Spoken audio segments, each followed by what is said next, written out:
Hello everyone, so today's video I'm going to show you how I do this DIY paint and glitter beautiful glass vase. I have a whole bunch of glass vase because my husband loves to buy me flowers, which I really appreciate, and I love flowers and roses. They are my favorite, especially roses.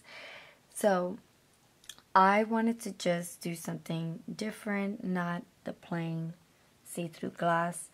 So I'm going to show you how I do this DIY. I paint this from the outside, not the inside. So first and foremost, what you're going to need is paint. You can do whatever color you want, any types of glitter as well.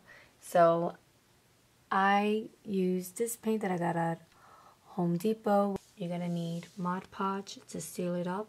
Once you're done, you need brushes and you're going to need glitter. These are 3 different types of glitter.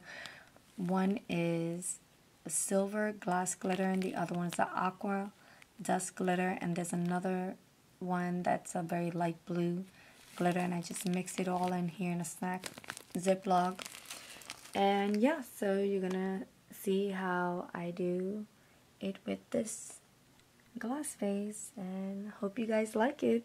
So yeah, let's continue the DIY.